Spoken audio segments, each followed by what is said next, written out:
بیا هڅه وکړه، بریالی به شې. قرآن کریم مې په پوهنتون کې حفظ کړ. بیا رانه د ډېرو سفرونو او شعرونو یادولو په وجه یو څه هېر شو، او داسې فکر مې وکړ چې ښایي بیا مې هېڅکله سینه کې ځای ونه نیسي. ځان سره به مې دا هم ویل، ځکه داسې وهم رالوېدلی و چې ګواکې د چا عمر تر 50 کالو ډېر شي، قرآن کریم په یادو نشي یادولی.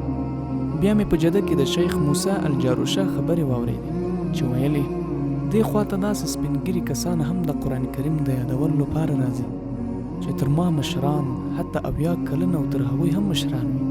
هماغه و چې پر الله تعالی مې توکل وکړ او د شیخ موسی الجاروشه حلقې ته ورغلم، او ځان سره مې هوډ وکړ چې قرآن کریم به ترې یادوم. ما به ترې هره ورځ یوه برخه قرآن کریم اورېده او بیا مې بار بار ورسره تکراروم چې ښه مې ذهن کې کیني او هغه مې لارښوونه وکړي. بیا به مې پر لاره ناستو کې تر خوب د مخه او تر خوب وروسته هم ځان سره پرله پسې تکراروم.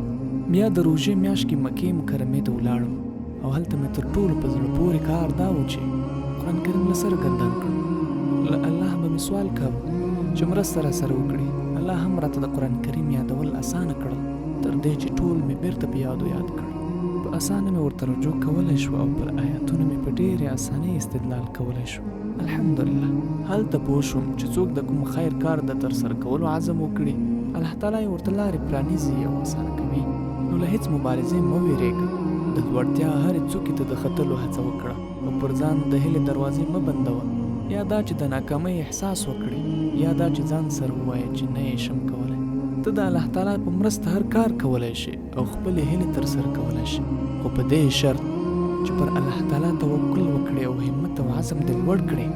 زما له دې تجربې پرته ډېرو نورو کسانو هم سخت کارونه تجربه کړي او پکې بریالي شوي. ما په خپله ټولنه کې داسې ډېر عمر لرونکي کسان هم لیدلي چې د انګلیسي زده کولو عزم یې کړی او بیا یې زده کړې هم ده.